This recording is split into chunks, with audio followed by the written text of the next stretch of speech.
Kisah umat Musa yang taat beribadah tetapi tercatat sebagai penghuni neraka. Alkisah tentang umat Nabi Musa alaihi salam yang taat beribadah selama 350 tahun akan tetapi tercatat sebagai penghuni dasar neraka.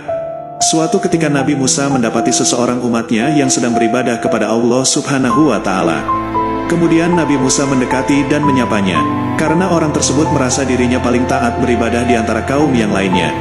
Maka dia memberanikan diri bertanya kepada Nabi Musa perihal ibadahnya. Beliau bertanya, "Wahai Musa, aku telah beribadah kepada Allah selama 350 tahun tanpa melakukan perbuatan dosa sedikit pun. Bisakah kamu bertanya kepada Allah akan memasukkanku di surganya?"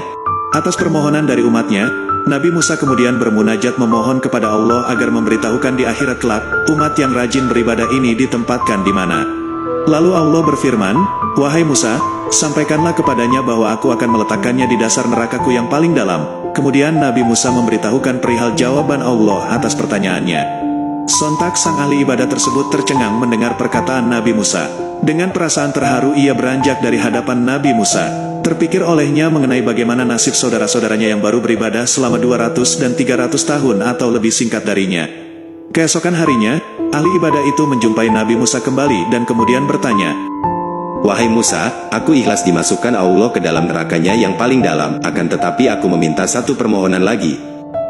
Aku mohon agar saat tubuhku dimasukkan ke dalam neraka, jadikanlah tubuhku ini sebesar-besarnya, sehingga seluruh pintu neraka tertutup oleh tubuhku ini, agar tidak ada seorang pun yang akan masuk ke dalamnya."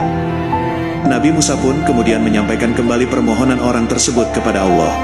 Setelah mendengar pernyataan Nabi Musa, Allah berfirman, "Wahai Musa, sampaikanlah kepada umatmu itu bahwa sekarang aku akan menempatkan dia di surgaku yang paling tinggi. Semoga kita semua bisa memetik hikmahnya. Tidak ada satupun amal yang dapat disombongkan dan bisa dibangga-banggakan, karena merupakan suatu kewajiban. Karena rasa kasih sayang kepada saudaranya lah yang telah menyelamatkan beliau hingga dimasukkan Allah ke dalam surganya."